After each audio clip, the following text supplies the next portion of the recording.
Assalamualaikum warahmatullahi wabarakatuh. Hai, saya Meira. Di sini saya akan melanjutkan membacakan buku I Want to Die But I Want to Eat Tteokbokki, bagian kedua dari buku ini, karya Baek Se-hee.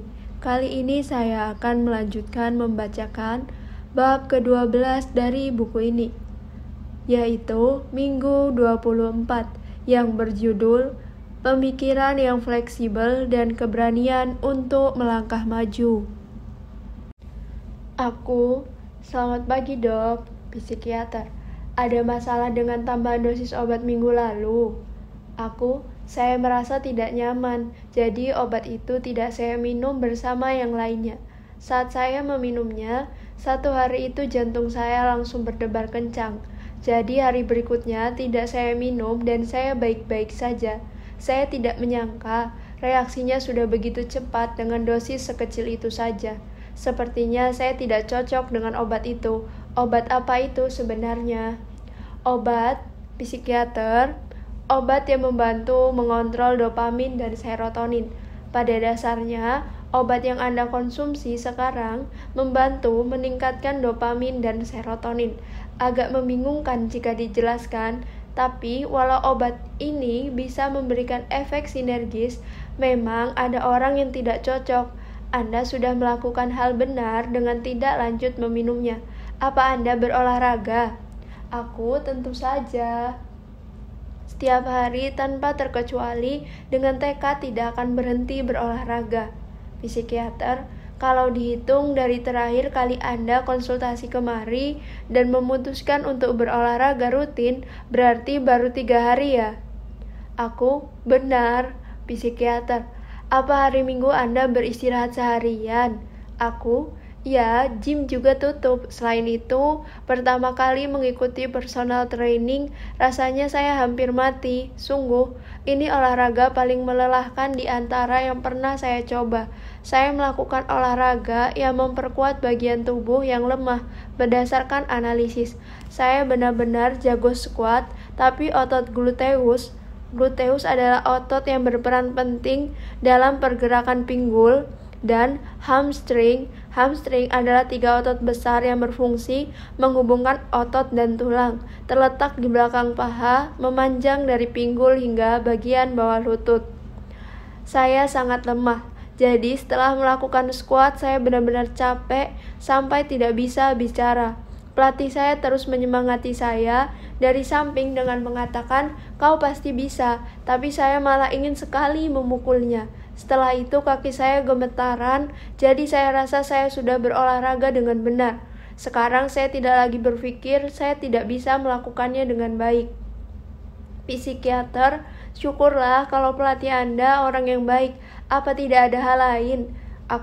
Hal lain. Saya mencoba memikirkan lebih dalam mengenai topik feminisme waktu itu, dan sepertinya saya menganggap feminisme seperti sebuah agama yang mutlak. Saya pikir tidak masalah kita mengikuti gagasan feminisme dan menganggap itu bernilai penting bagi kita. Misalnya, umat beragama yang begitu percaya keberadaan Tuhan pasti akan menyayangkan orang-orang yang tidak pergi beribadah. Saya seperti itu. Saya merasa kasihan dengan orang-orang yang tidak tahu feminisme dan berpikir mungkin lebih baik saya juga tidak tahu, jadi saya bisa hidup tenang. Akan tetapi saya sadar pemikiran saya itu sangat berbahaya. Untungnya saya cepat mengakui kesalahan saya itu. Jadi saya pun sadar bahwa saya percaya buta pada feminisme. Saya masih menganggap feminisme itu penting, tapi saya tidak memaksakan pemikiran itu kepada orang lain. Dan saya memang tidak pernah memaksakannya. Saya merasa sedikit lega setelah sadar bahwa setiap orang memiliki kehidupan yang penuh warna, dan saya yang mengasihani orang-orang karena tidak memahami feminisme adalah salah dan sangat angkuh. Bukankah tahun lalu dokter pernah berkata demikian? Seberapapun saya menyukai seorang penulis novel, sepertinya saya akan berpaling dengan sepenuhnya begitu tahu sisi buruk penulis tersebut. Sesungguhnya saya memang begitu. Saya merasakan lagi bagaimana berbahayanya pemikiran saya. Saya sadar bahwa mengenal orang setengah-setengah dan mencela keberadaan orang itu sepenuhnya adalah hal yang menakutkan. Saya merasa bersyukur karena pemikiran saya sekarang sudah lebih mending dibandingkan dulu. Psikiater, tapi apa Anda masih terus mempelajari feminisme? Setelah itu saya tidak membacanya lagi. Saya merasa perlu istirahat sejenak. Psikiater, lebih baik merasa perlu istirahat daripada berhenti membaca sama sekali. Sebenarnya mencela sepenuhnya keberadaan seseorang, padahal hanya mengenal satu sisi orang tersebut adalah hal biasa. Itu disebut generalisasi. Kalau boleh saya bercerita, ada orang terkenal yang kadang datang ke rumah sakit.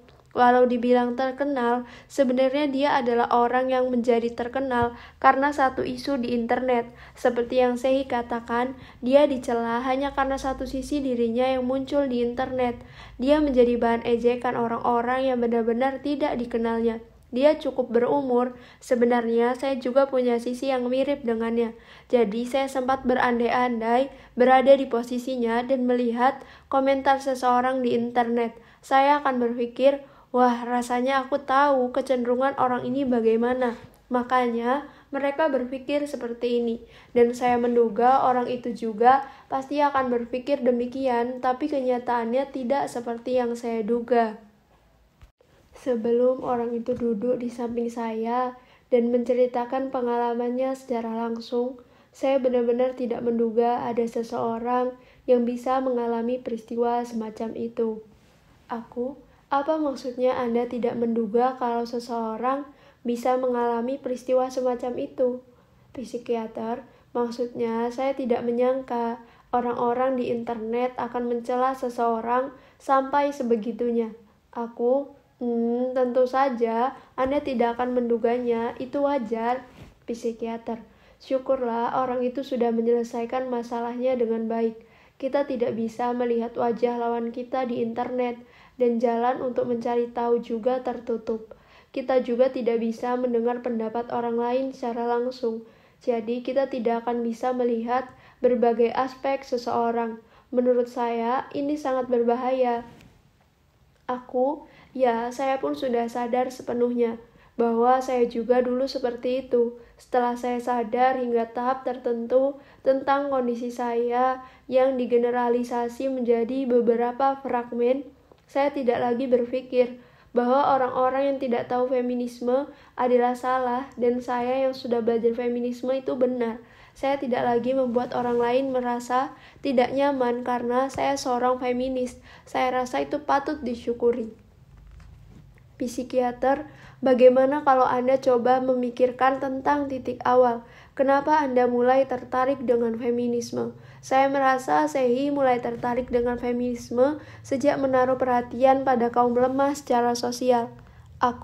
Ya benar. Psikiater, perhatian kepada kaum lemah memang diperlukan, dan memperhatikan sekeliling karena merasa seseorang membutuhkan perhatian merupakan hal bagus, tapi akan lebih baik jika kita juga bisa melihat ke dalam kelemahan diri kita atau berinvestasi lebih pada hal-hal yang menyenangkan dan menunjukkan keinginan kuat untuk menikmatinya.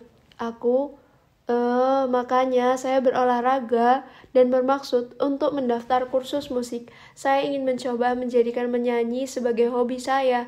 Tempat kursusnya berada tepat di sebelah gym, jadi saya rasa bagus. Saya bermaksud memulainya minggu depan. Apa tidak apa-apa? Psikiater, ya, saya pernah mendengar sebelumnya. Katanya dengan ikut kursus, kemampuan bernyanyi akan banyak meningkat. Ya kan, selain itu walau dokter awalnya melarang saya mengikuti camp diet adalah pilihan yang sungguh tidak saya sesali. Dokter juga pernah melarang saya untuk berhenti bekerja, tapi saya merasa itu adalah pilihan terbaik saya. Jadi kalau diperhatikan, meski pendirian saya sering goyah, yang terpenting adalah melakukan pilihan yang sesuai dengan keinginan saya sendiri. Psikiater, ya benar. Hal yang terbaik sekembalinya dari camp adalah rasanya kemalasan saya sedikit menghilang setelah mencoba hidup teratur. Kemudian terpikir oleh saya, kuharap alasanku berhenti dan tidak melakukan rutinitas bukan karena kemalasan. Mungkin saja alasannya memang malas, tapi saya ingin menolak kemungkinan itu. Makanya saya jadi sedikit sibuk karena mengerjakan segala hal yang saya tunda, bukan hal yang hebat, cuma hal-hal kecil yang berhubungan dengan perbankan yang menumpuk karena saya malas mengerjakannya.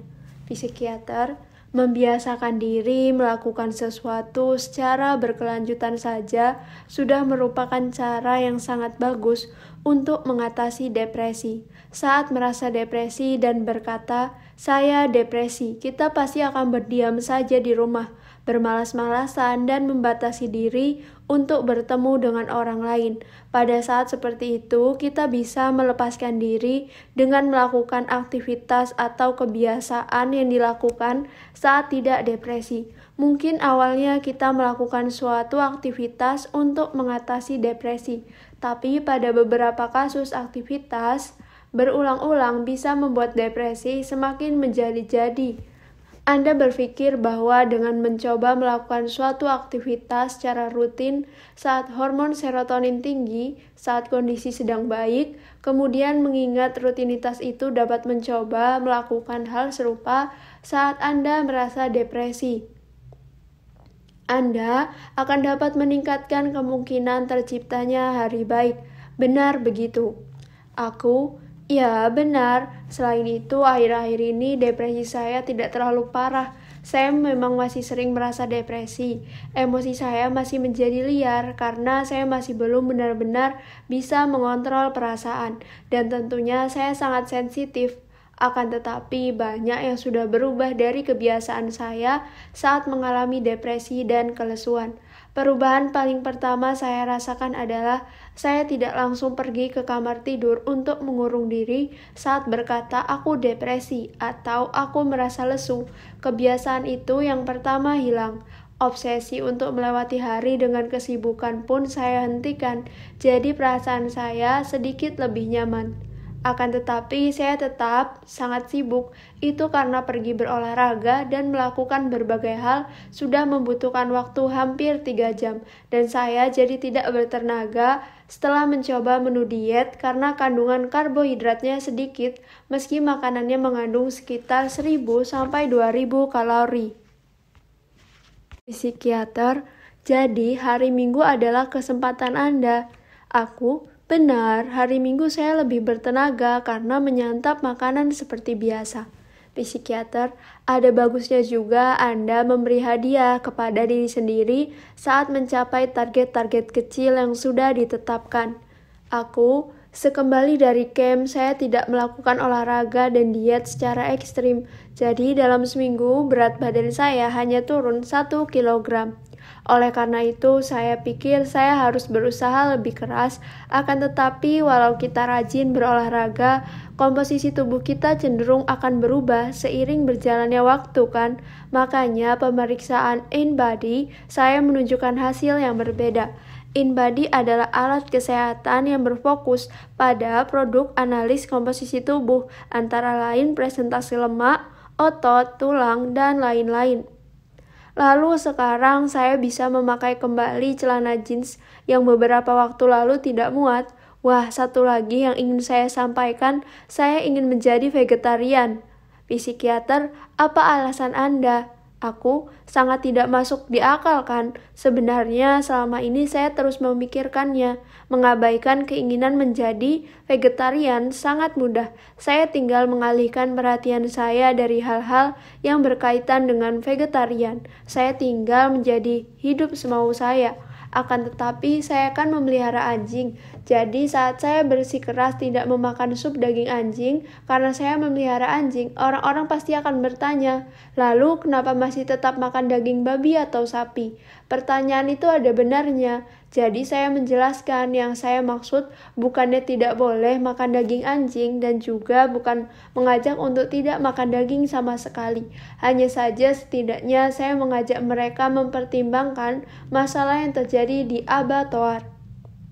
Abattoir adalah tempat pemotongan hewan untuk memenuhi kebutuhan konsumsi manusia. Saya harap abattoir ditutup saja. Saya pun berpikir apakah masih ada yang makan babi dan sapi setelah tahu masalah abattoir. Saya bahkan mencari dan menonton video yang mengerikan itu. Kenapa Anda tertawa? Psikiater, yang namanya video itu, pesannya bisa saja berbeda, tergantung bagaimana cara orang membuat dan mengeditnya kan? Saya tahu, tetapi abattoir itu memang ada kan? Itu kenyataan. Saya bahkan membaca komentar-komentar dari para mitotarian. Mitotarian adalah orang-orang yang hanya mengonsumsi daging dan produk-produk hewani lainnya seperti susu dan telur. Karena menurut saya harus tahu pendapat pihak lain. Tapi yang saya dapatkan dari sana adalah harus makan daging bukan hal yang buruk dan vegetarian tidak selalu baik. Tapi kenyataannya hal-hal mengerikan terjadi setelah ada abattoir kan? Telur saja diberi nomor. Kalau angka akhirnya adalah 1, berarti telur itu hasil ternak yang digembalakan di padang rumput. Kalau angka 4, berarti telur itu hasil ternak yang dibesarkan di kandang seukuran kertas A4 yang membuat mereka tidak bisa bergerak bebas. Selain itu, saat binatang-binatang yang mendapatkan sertifikasi kesejahteraan hewan itu dipotong, saya penasaran apakah mereka dipotong menggunakan cara yang tidak terlalu menyakitkan. Kalau saya mencoba mempertimbangkan apakah daging potong abattoir baik untuk tubuh saya atau tidak, saya jadi tidak ingin makan daging. Selain itu, saya merinding memikirkan seekor hewan harus mati setelah menerima penderitaan yang mengerikan karena saya mengonsumsi daging. Saya orang yang lemah dan saya berpikir, kenapa orang lemah seperti saya memperlakukan hewan sampai seperti ini? Makanya, saya ingin menantang diri untuk menjadi vegetarian. Psikiater, itu bagus karena itu adalah pilihan Anda sendiri. Akan tetapi, saya harap cara itu tidak terlalu radikal. Bagaimana kalau Anda mencoba selangkah demi selangkah? Baik dok, untuk sementara sepertinya saya memang belum bisa melakukannya, tetapi nanti akan saya lakukan seperti yang Anda sarankan. Ngomong-ngomong, kenapa dokter tertawa waktu saya menceritakan tentang vegetarian? Saya tidak senang. Psikiater, bukan apa-apa. Masalahnya, alur pemikiran yang Anda ceritakan sampai saat ini tidak mengarah ke sana. Tiba-tiba saja Anda membicarakannya. Jadi, kesannya Anda mengambil kesimpulan terburu-buru. Makanya saya tertawa, seolah Anda langsung memutuskan menjadi vegetarian tanpa mengambil waktu untuk berpikir atau untuk menjalaninya secara perlahan. Sepertinya memang begitu. Saya harap saya punya panduan untuk menjalani hidup. Psikiater, menurut saya lebih baik tidak. Benarkah? Jadi menurut Anda saya tidak perlu panduan hidup? Psikiater, iya. Akan tetapi saya tidak mengerti kenapa saya setiap hari melakukan introspeksi diri seperti ini. Saya merasa seperti orang yang setiap hari harus berimprovisasi karena kemampuan saya sangat kurang. Padahal kekasih saya tidak begitu. Psikiater, dengan introspeksi diri, Anda bisa menjadi orang yang lebih baik setiap harinya kan? Begitu ya. Tetapi kekasih saya jarang introspeksi diri. Selain itu, saat melihat kekasih saya, sebenarnya saya berpikir dia hanya peduli dengan dirinya sendiri. Psikiater, tapi Sehi sudah memberikan pengaruh kepada kekasih Anda yang hanya peduli dengan dirinya sendiri itu kan? Sepertinya justru saya yang mendapat banyak pengaruh darinya. Psikiater, berarti kalian berdua saling memberi dan menerima. Dan dengan itu mungkin Anda bisa menemukan sisi yang berbeda dari seseorang yang Anda kenal. Yang jelas jangan terlalu banyak memberi pekerjaan rumah kepada diri sendiri. Baik dok, saya mengerti. Apa menurut Anda saya sudah lebih baik?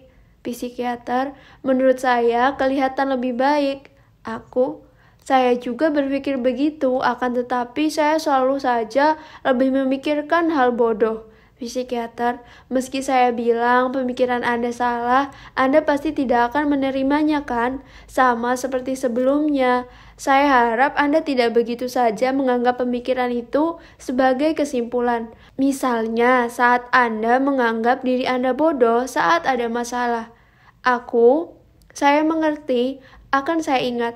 Oh ya, selain itu, satu hal yang membaik, saya sadar dulu saya pasti berpikir, wah aku puas dengan diriku hari ini.